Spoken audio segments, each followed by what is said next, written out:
Yay, it's the end of 2020. We are live at 7 o'clock. I told you I'd get back on. I can only be for about a half an hour, so we got to make this quick. First of all, to everybody, cheers.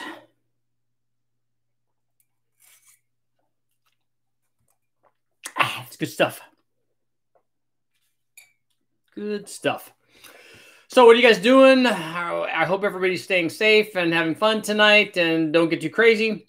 Tonight I want to talk about the video I just posted up. That is an E85 test that we did on a turbo 6-liter. We ran E85 versus pump gas on a naturally aspirated 6-liter, and then E85 versus race gas on a turbo 6-liter, everybody's favorite turbo. And that actually was the original Big Bang motor, not the original one. The original one was a 4.8-liter, but the original Gen 4 6-liter. That's something that a lot of people don't realize, is that I get that question a lot. Well, but I thought that the Big Bang motor turned out to be a 4.8. Well, it was back in 2010 when we ran the first one. But we ran 3 different Big Bang Gen 3 motors, and that surprises a lot of people. A Gen 3 4.8, a Gen 3 5.3, and a Gen 3 6.0. And the reason that I ran those original Gen 3 motors on the Big Bang stuff is that, Happy New Year, Chris. The reason I ran the original Big Bang motors as Gen 3 motors is those were the most common ones. Now, maybe in other parts of the country, but here when I was doing this stuff in Southern California, getting this stuff for VTEC, when we would go to the local wrecking yards, 99% of what we were finding were the earlier Gen 3 5.3 liters. They were the LM7 stuff or the LR4 4.8 liter, and they were all Gen 3. I had to look to actually finally find a Gen 4 motor. So I thought, well, I originally did the 4.8, and as you guys saw, if you guys saw the original 4.8 liter Big Bang motor, that was by mistake. I thought it was a 4.3 when we first started, but it turns out it was a 4.8. And then I ran the Big Bang 5.3 liter, and we made more power with the guys from Truck. I did that story for Truckin' Magazine. Happy New Year, Trevor. We ran the 5.3 liter, and then I ran a bigger 6-liter. And my thinking was that as we stepped up in displacement, we could make more and more power, but at the same boost level. So if we applied, 25 pounds to a more powerful 6-liter, ultimately we would end up with more power. So I was thinking that, boost was the problem and not power, but it all worked out really good. And then eventually we stepped away from the Gen 3 stuff and went to the Gen 4 LY6, and that thing made 1,543 horsepower, 29 pounds. That motor's still alive, although it does leak water a little bit coming up out of the head studs, which is why I constantly have to work on it. So I need to fix that. What I'm going to do is take the head studs out and put some silicone or something in them to try to seal it. So at least one or more of those now have cracked. And I don't know if that's a function of us running, too much power on it. That motor has to have, I'm sure it has 300 or 400 runs on it under boost. And a lot of those are near the 1,000 horsepower level, and plenty of them are way above 1,000 horsepower. So it's survived the 1,543 horsepower runs. It survived a lot of stuff that are 12, 13, 1,400 horsepower. And so it keeps on going. So maybe I should eventually put it back to use with a 4-bar map sensor and see what it will take ultimately. But here's my question for you guys, and let me know what you think. Now that I've run all of these big power runs and umpteen low power runs, and when I say low power, I mean 900 horsepower or 1,000 horsepower, do you think I've worn out that 6-liter and that I should get a different Gen 4 6-liter to finish that test with? So let me know what you guys think there. If I should get a fresh used Gen 4 6-liter to continue with the record. What I'd like to see is I want somebody to bring a motor over like a 2J, or I'll try this big block Chevy that I have and see if there's something out there that can dethrone the king. Excuse me. And see if there's something out there that can make more power than that LS does. And when it does, then the LS obviously has to step its game up and find out what's going on. So let me know what you guys thought about the test the video that I just posted. That's the E85 test. I really, really like E85. I was completely against it for a long time, and I'll tell you why as soon as I hydrate. I just didn't like the corrosive nature of E85, and also not being able to, like, it's inconvenience. For a lot of guys, they don't have it at all. And for some people, you have to go to certain stations and go out of your way to try to find it. But after looking at the value comparison between E85 and raised gas, you know, if I have to run 50 or 100 runs on something on a turbo 6-liter, we go through a lot of fuel. And for it to be safe, it's much better, obviously, that we run it on E85. And it's a lot less expensive doing that at $2 a gallon or $2.50 a gallon or whatever it is here in California at the time. It's a lot less expensive to do that than to run all of that stuff on race gas. I mean, that's really, really expensive to run stuff on race gas. So E85 is really good. You know, it has charge cooling, as we showed in the video. It makes more power run at the same timing level than race gas does. At some point, I think that there's a crossover between being able to use E85 and using really high octane race gas, like on the Big Bang motors. We ran 118 octane. You could run C16, or we ran Rocket Brand 118. It's something that's really, really high that's not going to detonate. So we can run like these, you know, really high boost levels and really high power levels and torque levels. And that's what we're trying to do. We want to, you know, we want to be able to make the power. We want it to be safe, and we want the structural limit of the components to really be the thing that we're testing, and not the tune itself. Tim wants you to whip your likes out. that sounds inappropriate a little bit. So hopefully you guys like the E85 test. Like I said, we use it a lot now. I didn't see big gains on the NA stuff. I see when we run, like I've run lots of E85 tests with my buddy Jimmy from HP Performance, who kind of got me going on this whole YouTube thing. He kept saying, Richard, you have to do YouTube. You have to do YouTube. I'm like, nah, I'm just keep doing what I'm doing. And then when he decided, hey, you know, it's a good idea. Let's just close all of the magazines. And I thought, you know what, maybe I should do a YouTube channel. And so, you know, cheers to Jimmy for kicking me in the butt a few times and making me start this channel and get it all going. So thank you, Jimmy. That's good stuff. So the E85 test was good, although, like I said, we didn't get much power naturally aspirated from the LS. But when I was doing the testing with Jimmy, he has a Coyote Mustang, which I've done the Coyote test, and that motor does really well. But that thing responds very well to E85. And that's because I think that motor, the tuning kind of lives on the knock sensor. So I think it applies as much timing as it can based on the knock sensor activity. And then if we can introduce E85, then it says, oh, hey, look, we can get away with a whole bunch more timing and be happier, make more power. And when we ran E85 on that, it does indeed make much, make more power on that combination, but it didn't on the LS. So let me know what you guys think. And Tim is saying that there isn't much difference in price between a 4-bar and a 5-bar. The thing that I like about the difference between a 4-bar and a 5-bar, obviously you can go 6 or 10 or whatever you want, but I actually like the resolution when we're tuning, because as you go up and up in a 2-bar, a 3-bar, and a 4-bar, and a 5-bar sensor, you start losing resolution because you have the same number of cells in your ECU. And so you start losing, you have bigger jumps for each one of the cells.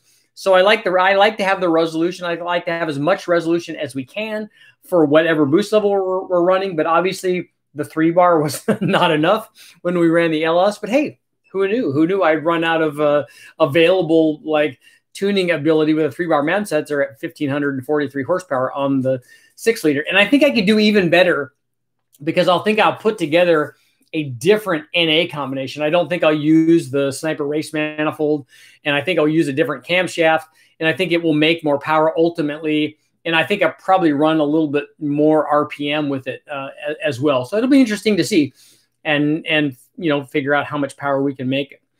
I'm amazed every time we run it. Every time we make a pull at these really elevated power levels with these Big Bang motors. Every time we ran the original 4.8 that I thought was a 5.3, every time we run it, I was sure it's going to blow up. And I thought, it's a junkyard motor, I don't care anyways. But then after you get like, okay, I'm at 1,000, I'm at 1,100, we're getting there 1,200, I really start to like the motor. And I'm like, I don't want this thing to blow up now. I kind of I'm kind of bonded with this motor. I think it's really, really cool. But every time we make a pull, I'm thinking, this is a a cast crank. It's a stock block, which I don't think will hurt, but it's a cast crank. It's a powdered metal rod. It's a cast piston. There's no reason that this thing should still be alive. It's a Gen 3 motor. Gen 3 motors break at 8 pounds. We all know that, which is why I did the test in the beginning with. Okay, so we've talked enough about the E85 test, and hopefully you guys like that. Rooster Cogburn, dude, that's like OG John Wayne stuff, man. Can you do a video on emulsion and air bleed tuning? Do you want me to do that on a Weber carburetor, or do you want me to do that on a modified like metering block for a Holley? Because I had those on mine when I ran my first Mustang in World Challenge. We had a 650 carburetor built by the guys at the carb shop that had metering blocks that had emulsion tubes in them, so you could adjust them. And it was interesting. I wasn't sharp enough, and I didn't have enough data to be able to figure out what worked. But that's possible. And obviously, I did a lot of stuff. I had side draft Webers on my 260Z, and we did emulsion tubes and stuff with that to try to get the thing to make more power. But again, I didn't even have an air fuel meter, and I certainly didn't have a dyno. So we were more just kind of guessing. It feels better. Maybe that's enough.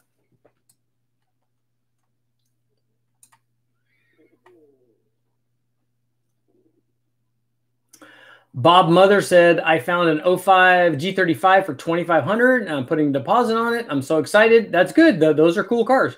Anytime you get a new project, the newness is really kind of the cool thing. And then it gets old and you're like, what I need is a new project.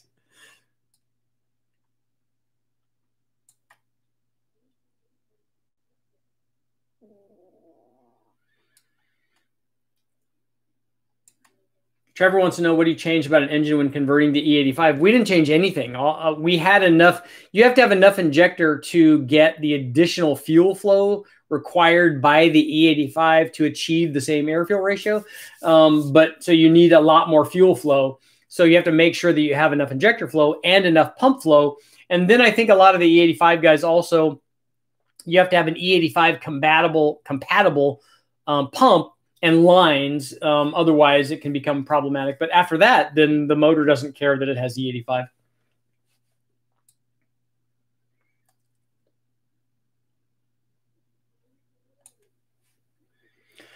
Exhaust Kings. I have a 302 HO Ford Ranger mud truck, 60mm turbo on E85. How much safe power can I run? And is it splitting the block a possibility? It depends on whether you listen to the internet or not. We have split blocks out on the drag strip. I've not split a block on the engine dyno. So whether or not they split is a definite yes or a definite no. You should be able to run, I think we've run 600 or 700 horsepower and about the same kind of torque. So a 60mm turbo is probably not going to get you there. So maybe you're okay.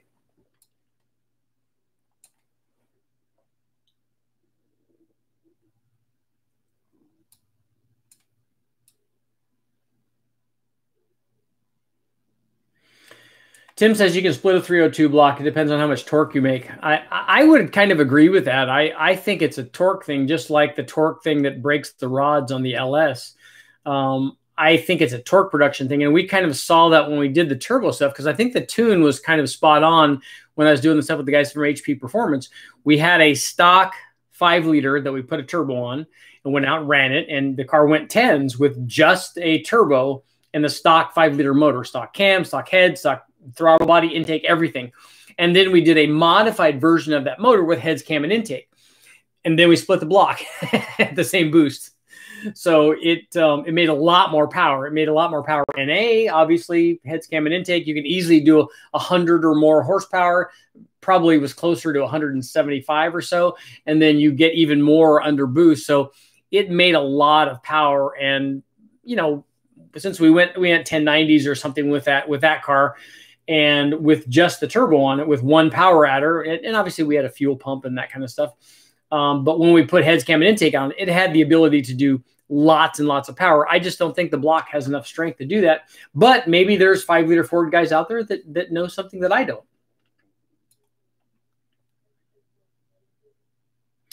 Jonathan wants to know, I haven't seen you run much turbo 91 stuff. I usually don't run pump gas on it because I hate running so little timing to make the pump gas stuff work. And E85 I treat basically just like race gas, especially in the lower boost ranges. This last test that I posted was only 12 or 13 pounds. It was 900 plus horsepower, so getting near the 1,000 horsepower range. It wasn't even 14 pounds, it was 12 and a half pounds. And that's an easy amount we had an air to water intercooler, which is good. We had E85, so it's plenty safe. But I don't usually run 91 stuff. And I say that looking back, when I ran my 5-liter Mustang, I had a VTEC supercharger on it with no intercooler, and I ran pump gas on that all the time. That's what I drove around in. A lot of times I drove around on 87, and it would rattle on 87. And I would occasionally race even with it rattling, which probably was not a good idea. But I also had lower compression on that motor because we put a set of Wiseco forged pistons in it.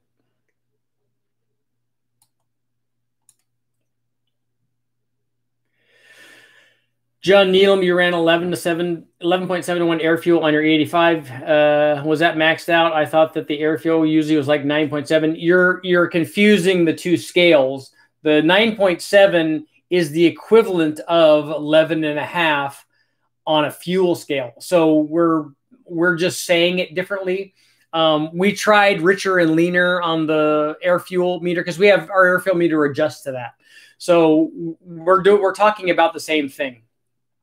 And I know that people don't understand that, but we tried more fuel, we tried less fuel, and this is where it made best power at. The thing is with turbo motors, a lot of times you lean them out and they keep making power, and they keep making power right up until all the magic smoke comes out. Same thing with timing. Well, what's the optimized timing? Well, they like more and more timing, and they really like when you start getting close to NA timing, and then they break. And so, you know, the amount of timing that you can put in there is a safe amount that you should run, and you could run over and over again.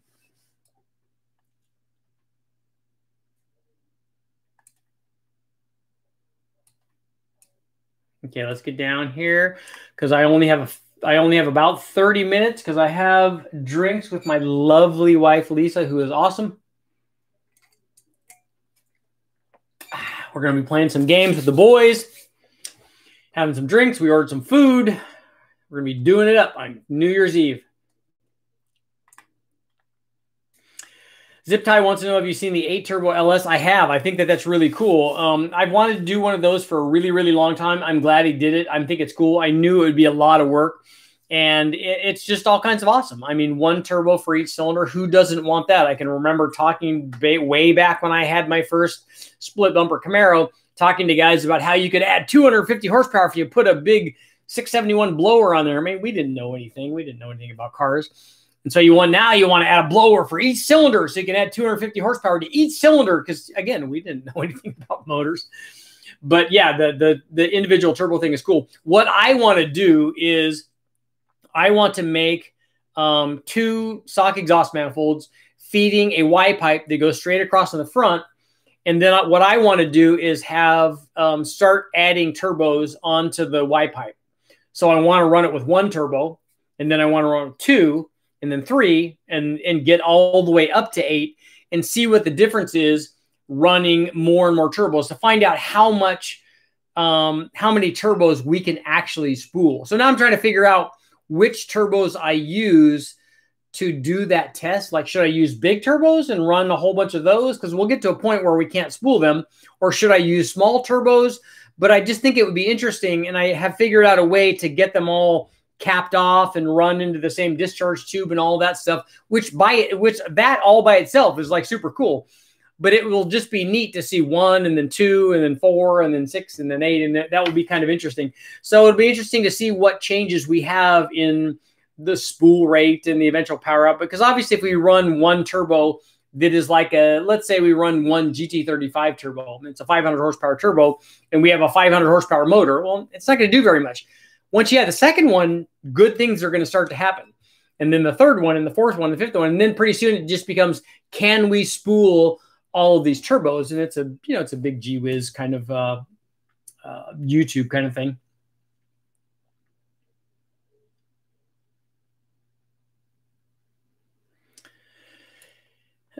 T wants to know, what's your opinion on the Gen 5 LT series? I think that they're awesome. I wish I could do more with them, and I wish they weren't nearly as problematic as they are for at least for me to tune them. I would like to be able to get more fuel to them so I could run lots of forced induction, which is what I want to do. But we've got to get bigger injectors and then a bigger pump and then maybe a cam with a different lobe. And we've got enough feed pump for it. So that's not really an issue. But I want to run boost on them more than anything. I want to put a GT45 turbo on my L83 5.3 liter. But the problem is getting the fuel to that motor it's very, very expensive. Happy New Year to you from Northern Ontario, Canada. What's up in Canada? I like my Canadian brethren. Noodles Racing wants to know, is it more simple to tune for Lambda instead of AFR? No need for different scales. Luckily, our Lambda meter adjusts automatically, so we don't have to worry about that. But yeah, it is. And a lot of guys don't understand that when I'm talking about, okay, we made the E85 11.5 to 1, it's actually using a lot more fuel to get it to that converted rate than it is on a gas deal.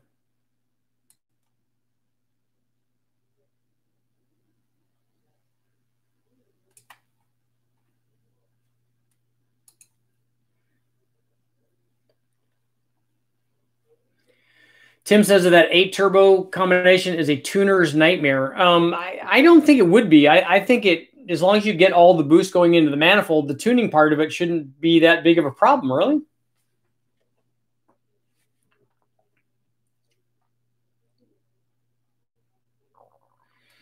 Random Cop wants to know if my kids have any interest in cars or motors. They like it. They think it's cool. I just took my son out, and we had to take a trip to the dumps today or yesterday and get rid of a bunch of stuff. So while we were out in the country, which is the same area that I learned to drive in my Camaro, my stepdad took me out there and we were driving out on the country roads. That's where I let my son drive also. And I let him drive in the truck, and he's driven out at our old ranch. That's really where he started driving, was out on these dirt roads out on the ranch and big fields and stuff where you can't hit anything.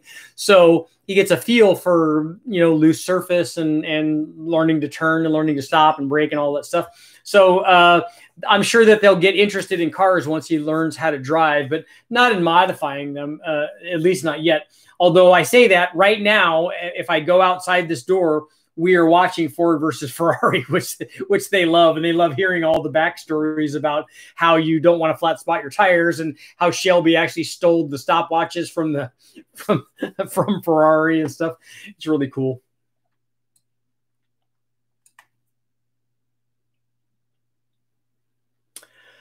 Zip-Tie Jedi would love you to see you building a multi-turbo setup. I have 2 turbos, fingers crossed, coming where I can do a twin versus a single test, and they're very common turbos, GT35-82s, and we'll compare that to a single like an S475 or 7875 of comparable flow rates. So I'll see I'll give you all the dimensions on the AR and all that stuff and show what they are. But it'll be interesting just to see that, to show people, hey, look, because people have in their mind that twin turbos are much more responsive. Little turbo, twin turbos, it spools right up.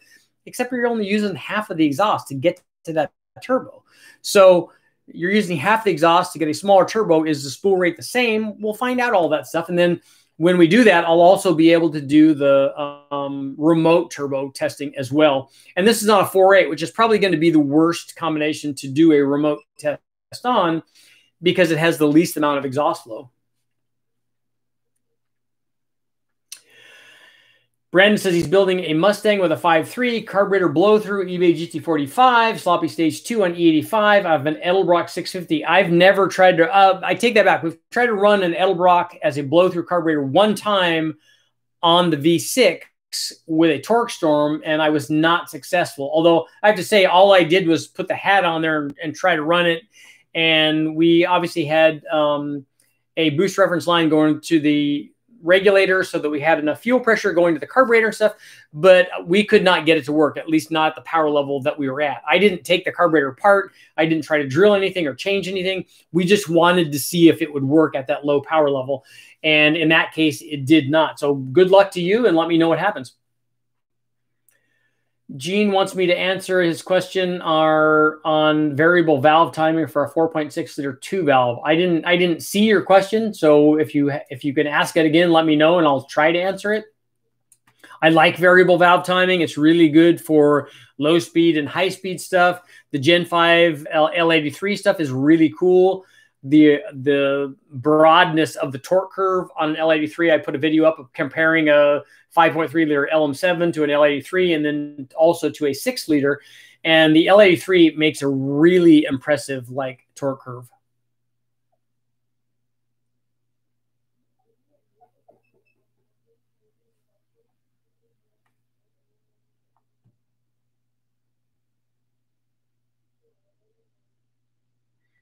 Maxwell wants to know if you have a big turbo and a small turbo attached to the same exhaust, would the big turbo leak boost out because the small turbo spools quickly? What you'll have is, I don't know how you'd have them go to the same exhaust. I guess that's possible, but they do that with sequentials, but they have a valve that controls where the exhaust goes to. It goes only to the small one and then opens up and goes to the big one. And they also have a valve on the discharge side, because what happens if you have a lot more flowing from the big turbo, and what it will do is backfeed the small turbo, and the exhaust will probably do something similar. So it's not a good idea to have mismatched turbos. And I say that because we've done that on a Volkswagen that we did. It had to have a second turbo. We tried to plumb a second turbo in there, and what we ended up doing was capping that turbo and just having it there for looks. But shh, don't tell anybody about that. That's top secret.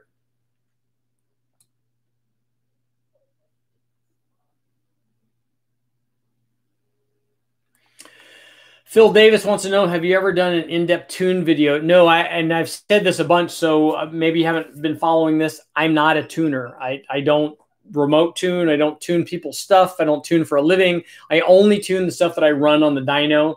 And what I do on the dyno, the wide open throttle stuff, like I said, takes 5 or 6 passes and we're done with that. It's really easy. I can show you how to do that, but I would not be the guy that you'd want teaching you how to tune.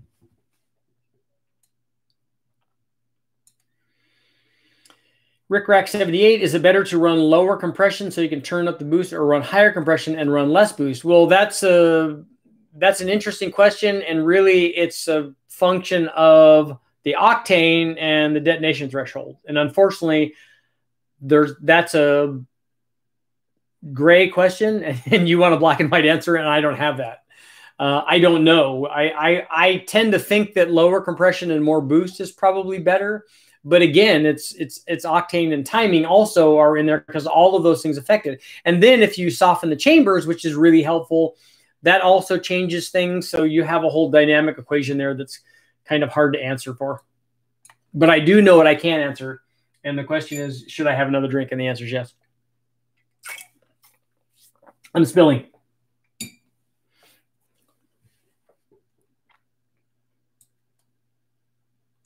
Tim has a fedora. That's awesome.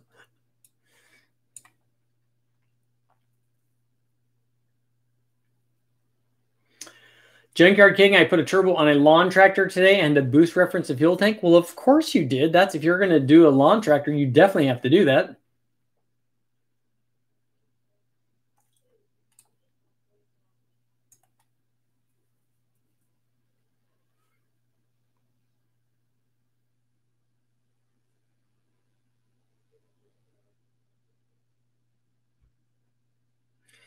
Ginger Squatch wants to know, Squatch, like Squatchy, like Sasquatch?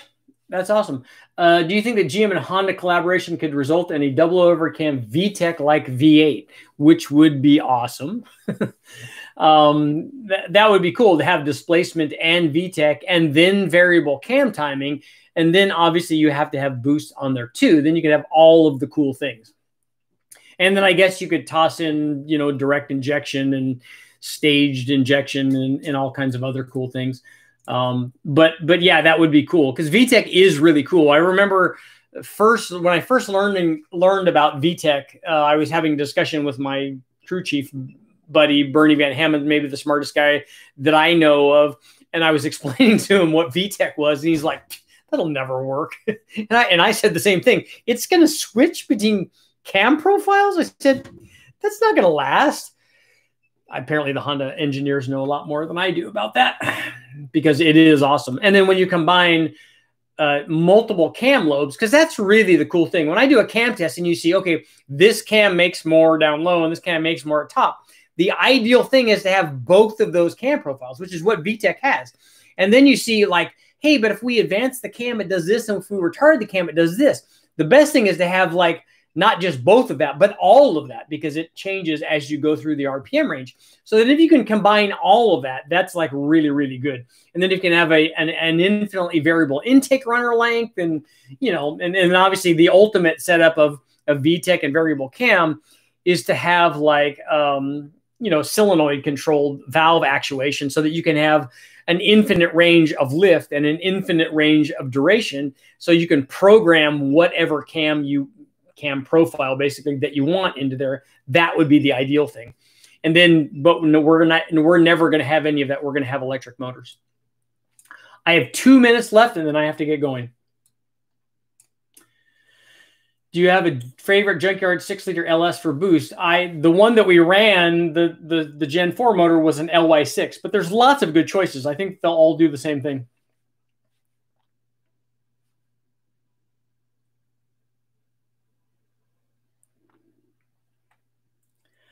Dave wants to know, back in the day, see, I like this kind of stuff. Back in the day, they made a draw-through turbo setup for 4V intakes. Any chance you could do one of those?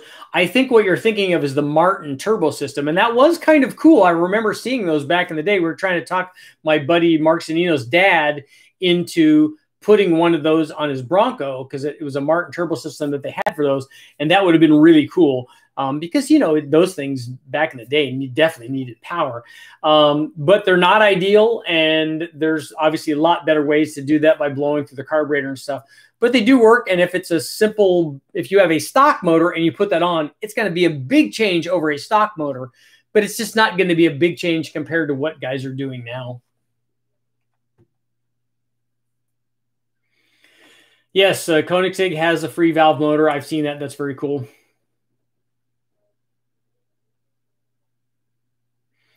Rooster Cogburn, have you ever done an in-depth cylinder head porting? I am going to do that. I did a little bit on a 706 head, unshrouding the valve, which was good power. And I want to go now more into that. And I'm going to do that with Brian Tooley. And I can't think of a better guy to do that.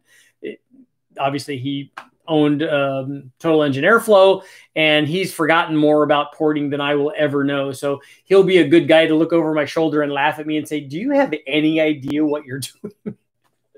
And the answer probably would be no. Maxwell, have you seen the guy on YouTube designing kits for the Miatas that are basically free valve? I saw that. I haven't watched the video yet, but I want to. Yeah, Tim, the Pontiac 301, the Turbo Trans Am, had the LED lights and everything to show you when you had boost, just like Kit from Knight Rider. Tommy wants to know what P to V stand for. It's piston to valve clearance. It's how much available room you have when the valve goes down and the piston comes up, depending on the camshaft that you use. If they hit, that's bad. If they don't hit, that's good. Young wants to know what's an L33 maximum horsepower. There's better guys to talk to about that. I've never maxed out an L33. I would imagine it's the same as the 5.3s that I've run, but the guys from somebody remind me who the drag race guy is that runs the L33 stuff. I can't think of his name now, but they've run 30, 40 pounds of boost on these L33s. So you can make lots of power with that particular motor with a stock bottom end, especially I think the L33 is a Gen 4 motor, so it has good rods and pistons in it. It's an aluminum block. That particular aluminum block has really thick sleeves, so you'll have plenty of wall thickness, you have sealing, all that stuff. If you're like 1,000 horsepower, is no problem. I think you're thinking more 1,500 horsepower kind of level.